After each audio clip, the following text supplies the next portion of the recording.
Hello friends, ഇന്നൊരു മോര് കറിയുടെ റെസിപ്പി ആയിട്ടാണ് വന്നിട്ടുള്ളത്. തിരക്ക് പിടിച്ച ദിവസങ്ങളിലൊക്കെ വളരെ പെട്ടെന്ന് തന്നെ ചെയ്തെടുക്കാൻ പറ്റുന്ന ഒരു കറിയാണിത്.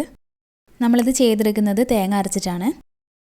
ഇതിനു വേണ്ടി അരക്കപ്പ് തേങ്ങ ഞാനൊരു മിക്സിയുടെ ജാറിലേക്ക് ഇട്ട് കൊടുത്തിട്ടുണ്ട്. പിന്നെ ഇതിലേക്ക് പച്ചമുളക് ചേർത്ത് കൊടുക്കണം. നിങ്ങളുടെ എരിവിന് ആവശ്യത്തിന് ചേർത്ത് കൊടുക്കാം. ഞാനിവിടെ 3 പച്ചമുളകാണ് ചേർത്ത് കൊടുക്കുന്നത്. അധികം എരിവില്ലാത്ത മുളകായതുകൊണ്ടാണ് ഞാൻ 3 ചേർത്ത് കൊടുക്കുന്നത്. നല്ല എരിവുള്ള മുളകാണെങ്കിൽ 2 മതിയാവും. പിന്നെ ഇതിലേക്ക് ഞാൻ ചെറിയൊരു പീസ് സവാള ചേർത്ത് കൊടുക്കുന്നുണ്ട്. സവാള ചേർത്ത് കൊടുക്കുന്നതിനേക്കാൾ നല്ലത് ചെറിയുള്ളി ചേർത്ത് കൊടുക്കുന്നതാണ്. എപ്പോഴും പറയുന്നത് പോലെ ചെറിയുള്ളി ഇവിടെ കിട്ടാത്തതുകൊണ്ടാണ് ഞാൻ ചേർത്ത് കൊടുക്കാത്തത്.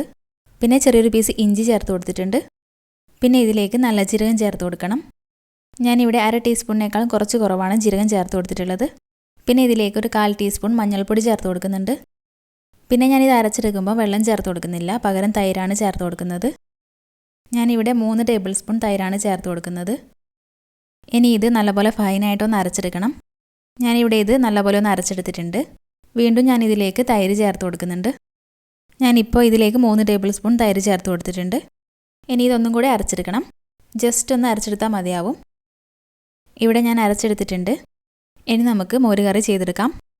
കറി ചെയ്തെടുക്കാൻ വേണ്ടി ഞാനൊരു പാൻ അടുപ്പിൽ വെച്ചിട്ടുണ്ട്. ഇതിലേക്ക് 1.5 ടേബിൾ സ്പൂൺ വെളിച്ചെണ്ണ ഒഴിച്ചു കൊടുത്തിട്ടുണ്ട്.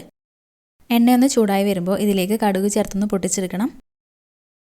കടുകൊക്കെ ഒന്ന് പൊട്ടി വരുന്ന സമയത്ത് സ്റ്റൗ ലോ ഫ്ലെയിമിലേക്ക് മാറ്റി കൊടുക്കണം. കടുകൊക്കെ ഒന്ന് പൊട്ടിയതിന് ശേഷം ഞാനിതിലേക്ക് 1/4 ടീസ്പൂൺ ഉലുവ ചേർത്ത് കൊടുക്കുന്നുണ്ട്. ഉലുവയൊക്കെ ഒന്ന് പൊട്ടിയതിന് ശേഷം 2 വറ്റൽമുളക് ചെറുതായി കട്ട് ചെയ്തിട്ട് ഇട്ട് കൊടുക്കുന്നുണ്ട്. പിന്നെ കുറച്ച് കറിവേപ്പിലയും ചേർത്ത് കൊടുത്തിട്ടുണ്ട്. നല്ലപോലെ ഒന്ന് മിക്സ് ചെയ്തെടുക്കാം. ഇനി നമുക്കിതിലേക്ക് അരച്ച് വെച്ച തേങ്ങ ചേർത്ത് കൊടുക്കാം. ഈ സമയത്തൊക്കെ സ്റ്റൗ ലോ ഫ്ലെയിമിൽ തന്നെയാണുള്ളത്.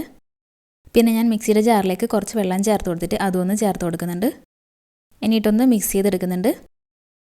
ഈ സമയത്ത് ഉപ്പ് ചേർത്ത് കൊടുക്കണം. വീണ്ടും നല്ലപോലെ ഒന്ന് മിക്സ് ചെയ്ത് കൊടുക്കാം. നമ്മൾ ഈ അരച്ച് വെച്ച തേങ്ങയും തൈരൊക്കെ ചേർത്തതിന് ശേഷം ഇത് തിളക്കാൻ പാടില്ല. ഒന്ന് ചൂടായി കിട്ടിയാൽ മതിയാവും. തിളച്ച തൈര് ചേർത്തുകൊണ്ട് തന്നെ പെട്ടെന്ന് പിരിഞ്ഞു പോവും. ഇവിടെ ഇത് നല്ലപോലെ ചൂടായി വന്നിട്ടുണ്ട്. ഇനി സ്റ്റൗ ഓഫ് ചെയ്ത് കൊടുക്കാം. നമ്മുടെ മോര് കറി ഇവിടെ റെഡി ആയിട്ടുണ്ട്. വളരെ പെട്ടെന്ന് തന്നെ ചെയ്തെടുക്കാൻ പറ്റുന്നൊരു കറിയാണ്. എല്ലാവരും ഒന്ന് ട്രൈ ചെയ്ത് നോക്കണം. വീഡിയോ ഇഷ്ടപ്പെട്ടാൽ ഒന്ന് ലൈക്ക് ചെയ്യാനും നമ്മുടെ ചാനൽ ഇതുവരെ സബ്സ്ക്രൈബ് ചെയ്തിട്ടില്ലെങ്കിൽ ഒന്ന് സബ്സ്ക്രൈബ് ചെയ്ത് ഫ്രണ്ട്സിനൊക്കെ ഒന്ന് ഷെയർ ചെയ്ത് കൊടുക്കാനും മറക്കരുത്.